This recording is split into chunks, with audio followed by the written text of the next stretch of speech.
Okay, so I'm basically, a guy raised up in New Delhi, India, with a lot of schooling and a lot of cricket, lots of friends around. So that's sort of inbuilt in my personality as well. So I'm a very outgoing person.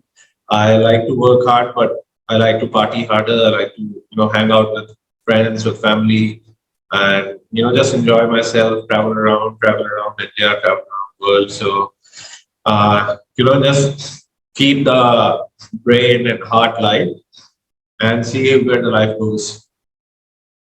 Wow, that's Yeah. great. Yeah, yeah. And we're wondering, what is your career and what do you have to do in your profession?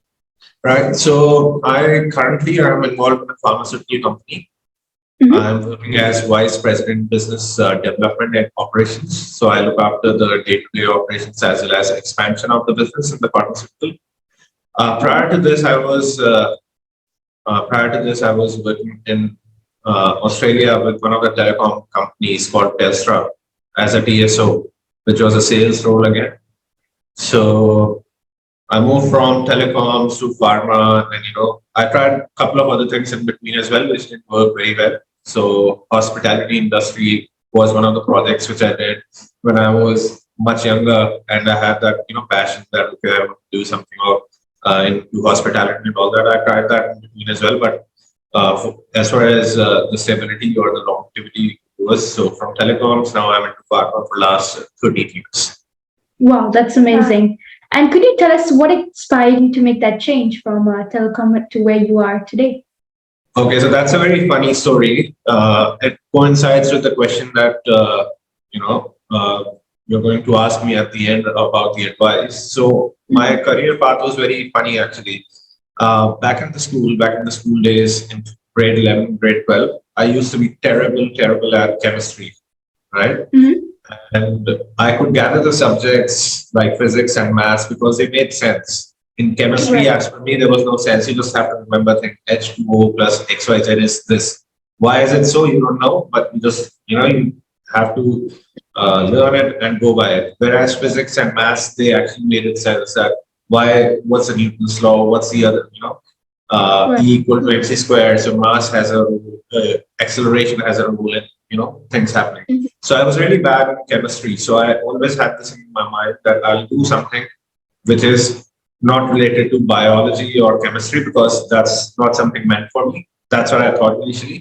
So back in the day, back in 2000, early 2000s, everyone in India there was no option. You were either doing BBA or you were doing engineering, right? Yeah. So after class 12, because I had physics and maths in my subjects, so I decided to do engineering. Mhm. And in engineering, I found telecoms to be something of my interest because at that time 4G, 3G, all these technologies were coming up. Yeah. So coincidentally, as part of my engineering course, I had to do some sort of I had to work certain hours in the industry. So I Mhm. got placed with this telecom company called Telstra, where I was initially doing some technical stuff. I even got scholarship with Nortel for their Cisco systems, Nortel systems. They used to have all that. Yeah. While doing that, I met a friend of mine. I mean, he eventually became my friend. He wasn't a friend at that time. I met a guy and we just started talking. He was into sales. He was, a senior person in sales. I just started talking to him. Found out about, you guys are always having fun, all of that. Your work seems a little bit chilled out. So because they had to play on numbers, they had to relax themselves and all that. So he convinced me that why don't you try your hand in sales? So I got into corporate sales with Telstra at that point of time. And once I got in there, when this pharma opportunity came out, I had an open mind that okay, in pharma also ultimately it's business that you have to run, you have to do new things. And I thought maybe okay, let's give it a try. And I Right. came in with mindset that okay, let's give it a try for a year and see how it goes. But I found it so amazing. I found it so, engraving that all the time I could think about was this.